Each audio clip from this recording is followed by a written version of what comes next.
name is Jake S. Weissman. I can't talk. I don't know how to speak. I'm going to put a little face on you. I'll call you a friend. Canon. Golub. Should I call you Golub? Arnon? Milsham? Arnon the camera? Canon the camera? Hi ladies and gentlemen, my name is Jake S. Weissman. I'm a micro-budget filmmaker here in Chicago. I got a feature up on Prime called Scrapers.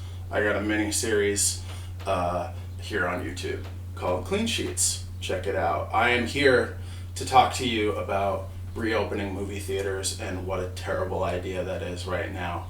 It's short-sighted, it's greedy, it's dangerous. Why am I talking to you about reopening movie theaters? I've worked at an independent movie theater in the north side of Chicago for the last 6 years. I haven't worked there since March because of the Backstreet Boys tour, etc.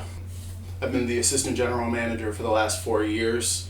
I was a shift lead before that. I was an usher before that. I've been a midnight janitor. I've done a lot of stuff for this theater. It's a small crew. We only have 4 houses, 4 theaters, and we show. Gotta go. Oh, meow. Oh, time to leave. It's too warm in here.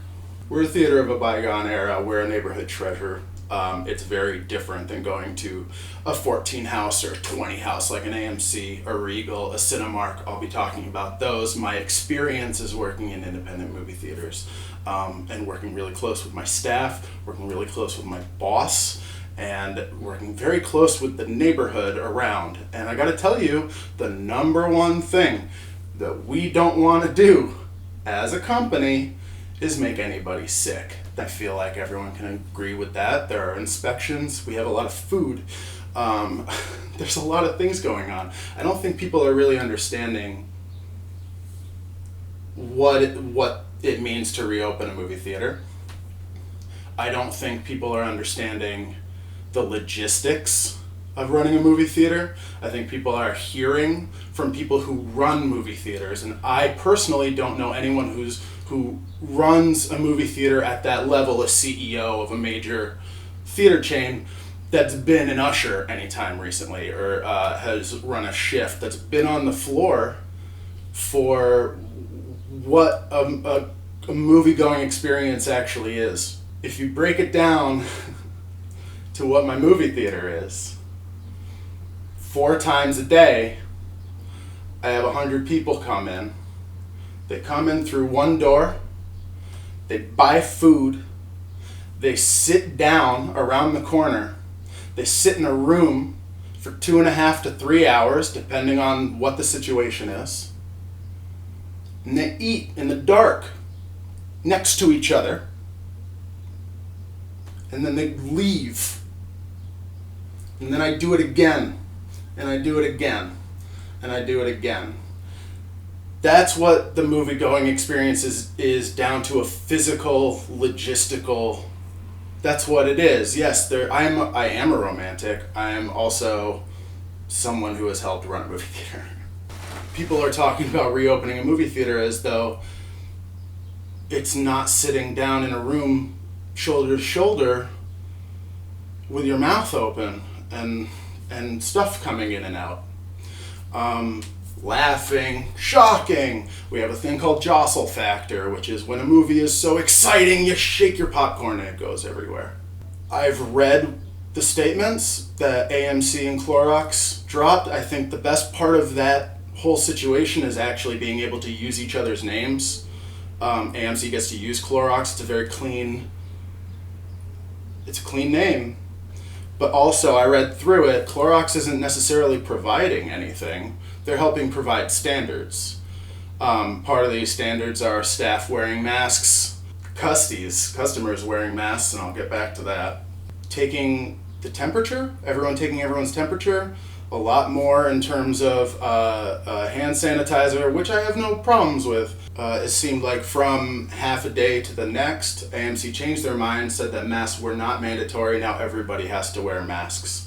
I can talk about that a little bit, what that means. I can talk about that from my perspective. I can talk about that from the moviegoer experience. So my experience, okay, someone comes in, They are the mother or the father of a big family, right? 7 people come into the movie theater. They all are ready to see Mulan together. They come in, they spend $40 on tickets at least. Then they move to the snack bar. They buy popcorn, they buy drinks, they buy candy, they buy nachos and hot dogs. They spend $75, right? So now the entire experience is over $100. We're really happy to have them. They go into the theater, they sit down next to each other with their laps full of food, and they have to wear masks. Now, what do you do when you're me, and what do you do when you're the parent, right? What do you do when you're somebody who just spent $150 taking the whole family out, giving it to my business, and then they don't want to wear their mask because they're sitting watching Mulan for 2.5 hours in a closed room, no matter what the air conditioning situation is. And they have food on their laps, they want to eat it, but they don't want to take off their masks. Then I, as the manager, has to go in and force them to put their mask on? Otherwise, what? I have to kick them out? This regular family that comes in, this family of 7 that took however long to get themselves together just to come to give my business $150 so that they can watch their movie comfortably and eat all the food that they ordered without shoving it underneath some piece of fabric. I don't understand. What fun is that? In one conversation, I went from who would pay $20 to rent a movie online when I could pay $8 or whatever, $10 to see it in a theater. I'd pay $20 so I don't have to wear a mask. I don't know what the hell Christopher Nolan is thinking. I read some article or a headline on an article that said that Christopher Nolan was single-handedly keeping the movie in July instead of pushing it back. Warner Brothers wants to push it back, and he doesn't. And that's a lot of people that are dependent on one person's opinion. And I don't know, like Christopher Nolan, are you thinking about the AMC worker? Like the high school kid or the mom or me or anyone has to work these shows? And you all are hoping to pack the house. I have 400 seats total. If I do the 30% thing, I can only make X amount. And anyone who's been in my situation, who's had to take food away from somebody who snuck it in, knows how uncomfortable that situation is, how even though the theater is in the right, who wants to deal with that? Who wants to stop somebody's movie in the middle of it so you can have a conversation about taking their food away, much less putting a mask back on? I don't know what the hell any of these people are thinking, other than that the economic quarter is wrapping up and they don't know what the hell to do. And things are looking kind of bleak for movie theaters. I'll probably make another video about what that weekend was like. That weekend was like Apollo 13. We knew we weren't getting to the moon. The question was, were we coming back? The summer season's canceled. What the fuck are you all talking about?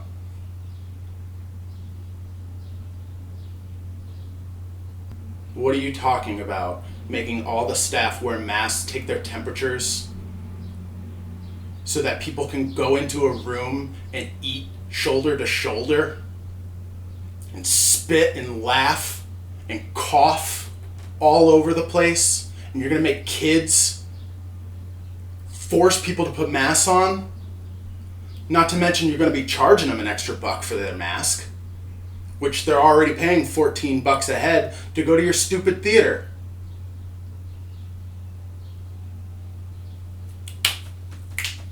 You guys want to talk about trolls? You want to talk about trolls? You want to talk about Universal? You want to talk about the movie theater industry cutting off its nose to spite its face? Doesn't understand its own industry? A bunch of people that have no idea what the hell is going on? A bunch of people that were completely surprised by the success of Black Panther? Are you fucking kidding me? A lot of these guys were just shocked. Absolutely shocked that Black Panther played. Me and my crew were waiting for it for 2 years. We knew it would slay. It was like watching a tsunami come for 2 years. And these guys were shocked. They're so behind the curve. They so have no concept of their own importance. And like I said, I'm a romantic. I love going to the movie theater. But we have to talk about actual solutions to all this instead of pretending like none of this is happening and people can actually just sit down and spit all over the air and everything's going to be fine. I don't care about your Christopher Nolan palindrome action film. I don't care about how much money you put into Mulan.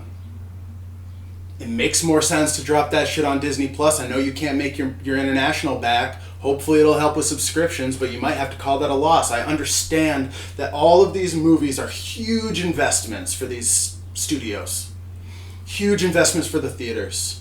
Everyone's trying to make their cut. But guess what? And now you're trying to shove people into the theater and take advantage of people that are trying to get out to shove them back in. I think it's incredibly greedy. I think it's incredibly dangerous. How's Christopher Nolan gonna feel? Like, if it's all just about Christopher Nolan, how are you gonna feel when everyone gets sick because they all had to see your movie at the end of July when nothing was done? I don't know why these filmmakers think that their art is more important than the well-being of the people they're making the art for. Fucking wait. You're putting so many people at risk. Fans, staff. It's absurd. And we're all racing and shuffling and trying to figure out who's going to be the first one when y'all should just shut it down and come up with a goddamn plan. And I understand none of y'all talk to each other. That is what it is. But I'm telling you as a guy on the ground that this is upsetting and this is not right. I feel like there's more to say. I'll get there. Maybe I'll make another video. I thought I'd have more fun. I'm really angry. I'm super angry about this. People are asking me if my theater is opening up, and that's ridiculous. I'm gonna make people sick? For what? People don't understand that legally my establishment is a public place of amusement. That's what it says on a piece of paper above the box office. That I work at a public place of amusement. Nothing is that serious. And I hate to tell everyone that film is a baby. The movie theater experience is barely over 100 years old. And we are watching live theaters shutter down like nobody's business. I'll probably make a video in the future about one-house theaters, a revival of one-house theaters, and how they can make money social distancing while bringing back a movie experience with a big screen. But the fact is I don't know what we're gonna do, and it's very, very, very foolish to pretend like everything is just fine. That throwing Clorox on your letterhead means everything is groovy. We need to postpone these movies, and we need to come up with some sort of a plan, or AMC, Cinemark, all the independent theaters, we gotta close it down, and we gotta wait for the Netflix theater, we gotta wait for the Amazon theater, the Apple theater, Google theater,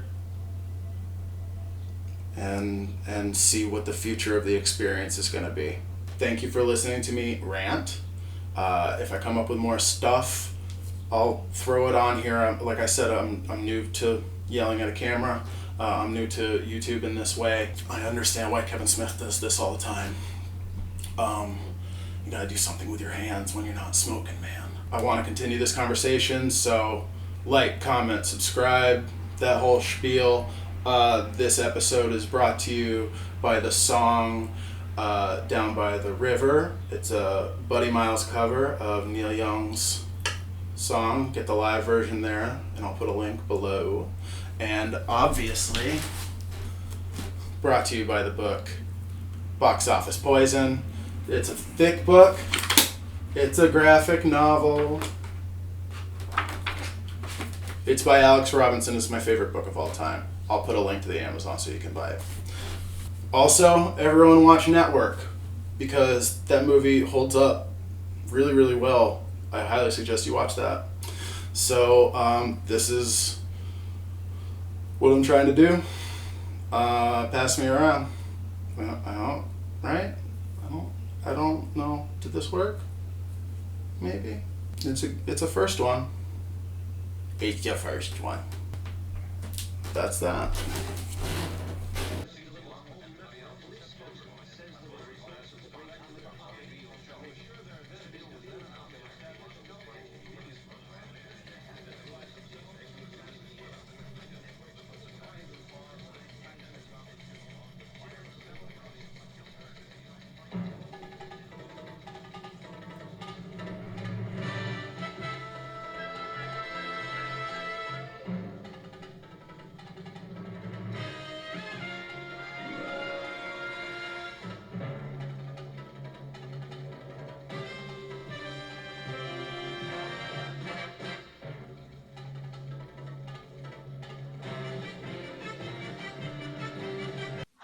I'm very disappointed and terrified.